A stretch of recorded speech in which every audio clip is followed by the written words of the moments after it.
think my face looks ashy, but I can't really tell. But you know what? I deserve to be ashy today. Because we're going to talk about some ashy shit. I keep thinking about Black Parade. I talked about it, Black Parade is one of my favorite Beyonce songs. I love, my favorite Beyonce songs are like those one-offs. I love 7-Eleven. I love Black Parade. I loved, everything on the Platinum Edition of the self-titled because, yeah, she had some good bonus tracks on there. But I'm just thinking about Black Parade because there were so many people at that time saying, she's stealing from y'all. She's playing in y'all phase. Like, she's not on your side. And in my brain, I was never duped to believe that any celebrity is like an ally. But I was very much so of the mindset, like, at the end of the day, she is a Black woman. She do go through the same shit that all of us go through. I don't care. It's no world where anybody can convince me that Beyonce or Oprah or Michelle Obama, like these very powerful Black women, aren't going through the same bullshit that I went through on a daily basis existing in corporate spaces. It's no world where I'm gonna believe that. So Kamala Harris, like, I talk all that shit about her. I don't think she's Black though. Like, I'm on the team of, damn, I don't think she's Black. I really do think she's South Asian. I think her mama's Indian. I think her daddy's Indian too. Or I don't know. I know he's from Jamaica, but I think I don't know. It's giving also Asian, which is fine because Asians are our cousins. But I don't know. I gotta look deeper into it if I cared enough. I don't care that much. But my assertion and my assessment of deciding that I don't think Kamala is actually a Black person is because how she acts. She got that Asian racism in her that only exists in a certain sect. Like, anti-Blackness is global, but everybody do anti-Blackness different. Like, when I say prior to 2008, we wasn't in cahoots against white people, it's because they was also doing that anti-Black shit. No shade, because all of my experiences obviously are anecdotal, but shit, they're my experiences. That's how they shape my world. That's why I have this perspective, because I know better than to fall into the thought trap of all of one said group is any given thing. And also, bitch, it's patterns. It's patterns with Black people, it's patterns with Asian people, it's patterns with white people. It's patterns. Like, what's that Stavi joke? Everybody, it's my favorite thing because it's like we're watching the Super Bowl. Everybody's like, Pan-Africanism, Pan-Americanism, Pan-Arabism, Pan-whatever, Pan-Asian. Everybody wants to just be all together. And it's like, bitch, we're already connected and united as people. The only people who ain't part of what we got going on is white people, the WAS, the white Anglo-Saxon Protestants, the revolutionaries who decided that the United States of America was their manifest destiny. Like, everybody, with his joke or his bit is like, everybody got an auntie that's not their aunt. Everybody's culture centers around food. Everybody is chronically late. Like, yeah, because we're operating under white nonsense. And people like Beyonce know that, and they know better. And that's the thing. At the time, I was like, at least we got good music. Maybe she's stupid and maybe not cynical. And I think, first and foremost, I think she's both. I think she's a dumb person. I think she's stupid. I think she don't know shit. But I also think she is cynical. I think she's got that thing where it's so sad to see, but this is what I know. When I say I'm information, Beyonce has made very clear that she is committed to the contract she signed on a soul level. And so we have to respect that. She's very clear about that. When she communicates to us as Black women, when she was 16, singing on them stages, and I was 10, she wasn't doing no funky shit. She was 16. And she wanted to sing and dance with her friends. Because that was what most kids wanted to do. At least most Black kids, all the Black kids I knew wanted to sing and dance with their friends. We like going outside and playing hand games and running races and flipping and shit. Like, that wasn't unique to our generation. That's just how people, like humans like to sing and dance because it's like talking and walking. It's just movement. And when you're Black and you're from some culture and soil as rich as the motherland of Africa, when you're, same for the Americas, same for the Asians. Like, all these cultures are very rich. It's not special to sing and dance. Everybody does it. From babies to old people, like, everybody does it. So her being 16, wanting to sing and dance, when I say, like, information, when you listen to her music, when you read her interviews, and when you listen to her, they did to her what they did to Britney Spears, except it's different because we Black and we do everything better. And there's no world where Matthew and Tina was going to do her like Jamie. That's crazy. That was never going to fly. Baby, we let Joe get away with what he got away with. Evelyn, Braxton, Tony, Tamar, all of them. I can't remember the rest of them. Tawanda, Trina, Tracy. Rest in peace, Tracy. They all was like, yeah, Miss Evelyn had a little Joe Jackson in her. Like, everybody casually talks about how their parents are abusive. But then when Kanye West wants to get, like, when Kanye West got on that TMZ and was like, slavery is a choice, I understood immediately what he meant. And then followed up, there's Candace Owens explaining immediately what he meant, and everybody still wants to be mad at him. Kanye West has been consistent for his whole career. He's been consistent. And then I'm like, yeah, so is Beyonce, so is Jay-Z, so is Sean Combs, Diddy. These people have been consistent through their career, and all of a sudden you mad? So is Chris Brown, so is Rihanna. What are we doing? This shit is crazy. We are 100% complicit in our own suffering. So 100 years from now or 200 years from now, when they talk about the cultural apartheid of Black Americans, and you're saying, wow, those white people really did a number on us for years and years and years, at some point, we're going to have to admit these are choices. We're making choices to continue our own enslavement. Sure, 100 years ago, 200 years ago, 300 years ago, when my great-great-great-great-great-great-great-greats was on them fields, they really didn't have a choice because maybe they had guns to the back of their head, okay? And still, those people rebelled and they fought back. That's why we have freedom today, because they made that choice. Everything is a choice. Yes, including being enslaved. Do you know what I did to stop that enslavement bullshit that was happening where all I'm doing is going to work and paying bills and I can barely survive and I'm eating one meal a day and socializing is incredibly difficult and I can't make friends and I can't date and what the fuck is wrong with me? All that shit is done. It's out. I don't live like that no more. Because I was like, yeah, why am I playing myself? This is crazy. Do y'all want me to die? The answer is yes. So am I going to fucking kill myself or let you kill me? No. All right then.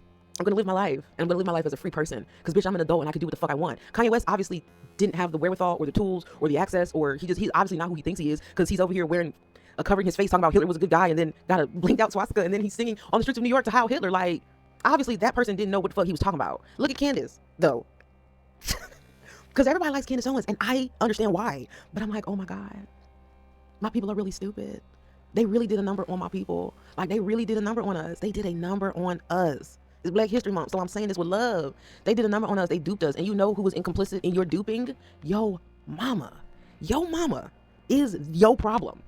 Now, granted, her mama is her problem, her mama is her problem, and so on and so on and so forth. But we don't need to go deep into those because those are just excuses. Those are just excuses. Parents are the most excusingest having motherfuckers I ever come across on this planet. Sure, your mom failed you. That ain't got nothing to do with me. That ain't got nothing to do with us. So when I say that issue, that first foremost issue you got to address is your mama and then your daddy. Like, you know, parents die. These conversations tend to get a little complicated. But like, we start with your mama because you was inside of her skin. That's where you were. And you had consciousness and you grew fingers, legs, and toes, eyelids, eyelashes, cells, and molecules inside of her body. That's what happened. That's where you came from. Inside of her body. You was literally in her skin. And then you tubed out through her bottom orifice. That's how we all got here. So the esoteric connection we have to that human, whether you know her or not, or whether you know that person or not, because, you know, sometimes your mama's your daddy. And I'm not talking about deadbeats. I'm talking about trans people. Goddamn. Fuck. Like, we can't even be normal about that because everybody's so... I almost said a word that I hadn't said in a long time. Like, it's hard. Like, when white people say the N-word because they think it's cool, I ain't mad at it. Carl Kalinske, that shit cracked me up. Every time somebody bring up that tweet, it makes me laugh. Mainly because, obviously, he wasn't being hateful and mean. He was trying to be funny, I assume.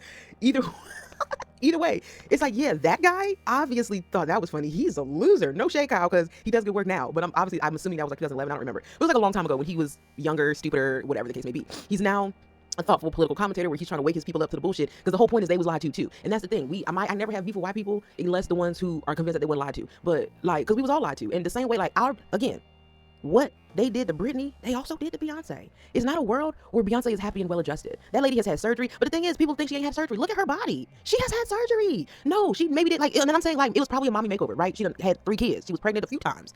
It's probably a mommy makeover. It's not like this big deal that she had surgery, but you can obviously see she's had surgery.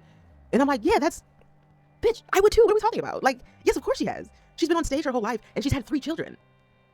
She's been pregnant, what we know of, 3 times. But we also know, like, miscarriages adversely affect your body. We also know that carrying twins adversely affect your body. Of course she's had surgery. What are we talking about? It's like, she didn't do it to, like, give herself an ass. Like, no, we know what Beyonce's always looked like. But, like, she looks like a person who's been on a surgery table. I'm confused. The sacred hairline, where, like, that's a surgery hairline. People kept calling it a wig. Understandable. But, like, that's a surgery hairline. I've seen it. I've seen multiple people with that. It's when they cut your head in the back and they pull your hair and then they pull your hairline back. So they cut your hair and then they cut your head and then they shave it back and then they reimplant it in your hairline. We have known for years. Every woman talks about it all the fucking time. They have kids and their edges fall out. So yes, it makes perfect sense that Beyonce, about to launch a fucking hairline, would, you know, like, she just a little toot on her hairline. Once again, like, I'm wearing this fuck ass hat. I got these fuck ass haircut because I'm stressed about my hairline. You know what I mean? Yes. But we're so, like, celebrity pill that we can't see what our eyes are showing us.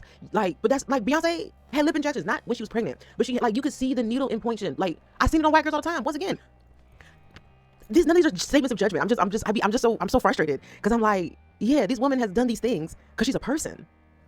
But we think that it didn't happen, and that's like, yeah, because they did to Britney Spears. They did to Britney what they did to Beyonce, what they did to Britney. But her parents was never, ever gonna put her outside because black people don't get down like that. But my point being, like, they mamas lied to them. They white mamas lied to them in a crazy way. And it's actually very tragic, but it's not much different than the way our mamas lied to us, because they got white women whispered. Like, the white women started puppeteering our mamas, and our mamas started doing white women shit. And we are doing white women shit because we're doing Beyonce shit. And Beyonce's doing white women shit because her mama doing white women shit. I said this once, I say it again. If it's fuck Matthew, it's fuck Tina too. Because ain't no world where that little girl is a teenager and y'all allow a grown man to be sniffing around here talking about they got along, they seem to get a yeah. Parents are the most excusing as heaven motherfuckers. God damn it. I'm out. I'm over it. My whole point, I don't even remember my point was, I was just mad about Black Parade because I'm like, God damn it, I got duped. That song, like, I just went back to read the lyrics and I'm like, no, that song was specifically written and our cultural identity was co-opted to sell black businesses. But we already know that the system ain't for us. They think less of us. They think we are cattle. They treated us like cattle. They marked and identified us as cattle. That's what they think of us. They think we are cattle. So when Candace Owens is saying the Talmudic Jews, I'm sorry, that's fucked up because she's wrong. But also, she's got a point. Like, they do think we are cattle. They have treated us as such. Once again, that's all white people, including the Jewish ones. No shade, because the anti-Zionists and the melanated ones and the ones with them very obvious Jewish identifiers wasn't acting like that. And so I understand very clearly, oh, it's like Christian nationalism. It's like Zionism. These things are ideologies that take root. And, you know, Islamic fundamentalism, all these things. It's the Islamist fundamentalists, Christian nationalism, and Zionism. Those are the brothers. First of all, I done told y'all it was 5 Abraham religions, but they killed 2 of the brothers. So now it's just the 3 of them. And I don't know if you don't know But that third brother, that Islamist brother, he coming. Y'all ain't gonna, because y'all ain't gonna treat him like the rest of the head shop. I couldn't even get it out. The redhead stepchild. Y'all ain't gonna do him like that. But y'all been doing him like that. But see, the Zionist brother is tired of getting beat up by the Christian nationalist brother, because the Christian nationalist brother is the big brother. And so when people say like Israel controls America or America controls Israel, no. They're brothers. Neither control the other. They're in perfect symbiosis. But they're brothers, like Cain and Abel. You know what I mean? Like the Zionists been around, been trying to get their shit off. The Christian nationalists been around, been trying to get their shit off. America got there to it. Now the Zionists are like, but that's why the white boys are mad, because it's like, oh, all of a sudden it's anti-Semitic to say what they doing. Like, I thought so they get their own ethno state. We were promised an ethno state, and we can't have it because there's too many Negroes. When they can get an ethno state and the Negroes are supporting it, if I was a white boy, I'd be pissed. If I was a white boy, I'd see red. If I was a white boy, I'd be clavicular. Didn't that kid hit somebody with his car? Is that how we know who he is? And were we all like, well, the person he hit was somebody who was stalking him, so oh well. This is a person who smashed himself in the face with hammers. It's Black History Month. I am out of white people's business. Boycott Beyonce every day except for Wednesday. Every day, including Wednesday.